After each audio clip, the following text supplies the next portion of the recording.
Is a physiological response that occurs when an organism fails to respond appropriately to emotional or physical threats. Experiencing stress increases general arousal in the sympathetic division of the autonomic nervous system, ANS, as well as the system's complex physiological changes in the hypothalamic pituitary adrenal axis, or HPA. The HPA response starts when hypothalamus secretes releasing hormones that direct pituitary glands to release hormones, HCTH. At this time, a chain effect occurs within the endocrine system. HCTH then directs the adrenal glands to secrete more hormones, including epinephrine, norepinephrine, and cortisol, which is a stress hormone that releases sugar into the blood and aids the body in responding to a threat. The body's response to stress is meant to be helpful in the event that the body has to respond to a dangerous situation. However, long-term stress can actually cause physical harm to the body. Long-term stress can lead to weakening of the immune system, making it harder to defend itself against sickness, and weakening human DNA, making it difficult to heal itself from wounds or genetic mutations that cause disease, such as cancer.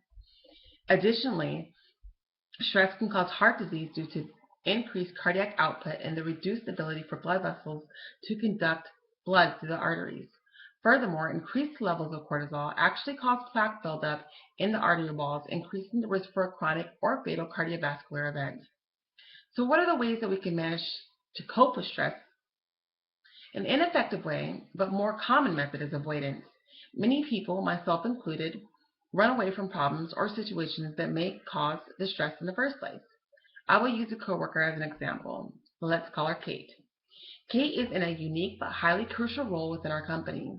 However, Kate is the only one within our center that can perform her job duties, and essentially she's the only person in her department located at our center. This means that if Kate is not in the center, her workload continues to grow.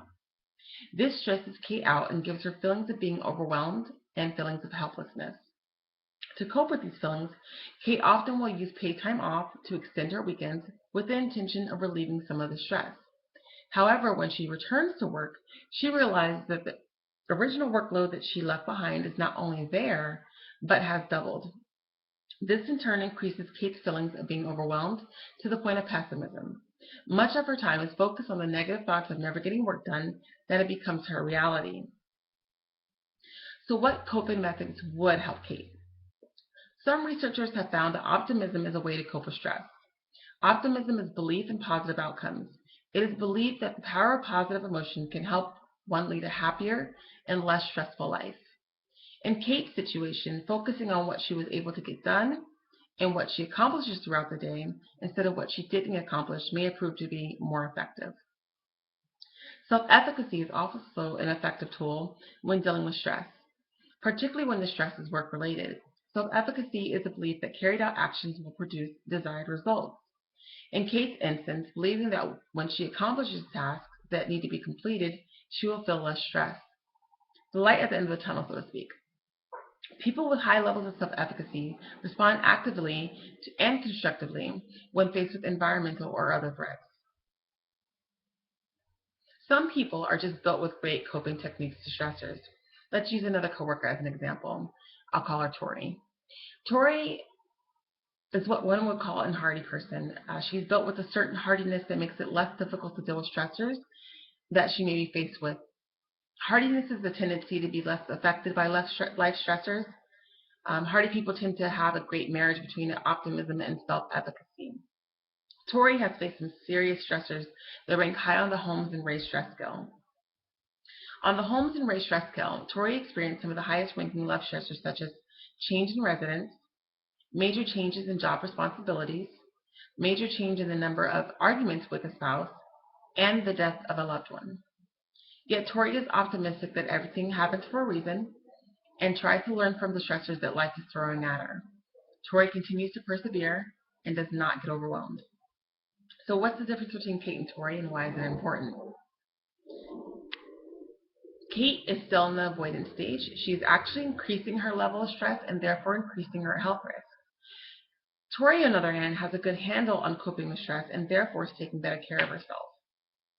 Managing stress is extremely important, as long-term stress can lead to serious health issues, as mentioned. With long-term stress comes physiological changes. Physiologist Hans Seil calls this general adaptive syndrome. In the general adaptation syndrome, there are 3 stages that occur. Phase 1 is referred to as general alarm and the body's first reaction to stress. It is when the body releases stress hormones in the response to stress. Phase 2 is referred to as the resistance stage. This is when the body begins to adapt to being exposed to prolonged stress and attempts to return to its normal function. Glucose levels increase and to help the body sustain energy, and blood pressure is also increased. The last phase, phase 3, is referred to as an exhaustion stage. At this stage, the body has run out of its reserves of energy and immunity. Blood sugar levels are decreased, thus leading to diminished tolerance for stress, mental and physical fatigue, collapse, organ failure that causes illness and or death. Because of this, it is imperative that long-term stress is managed. Most of my job experience has been working in the quality department, and I've noticed that because quality management does not directly generate revenue for companies, there always seems to be more work than there is staff to complete the work. Work can be stressful for me. I find myself in a constant situation of having more work than I do time. Additionally, because of the location of the office that I work in, environment can sometimes be distracting as well and add more stress to my already stressful work day. I tend to be a self-efficacious person. I am highly aware of all tasks that need to be completed and know that once I complete those tasks, my work day or work week for that matter will lessen.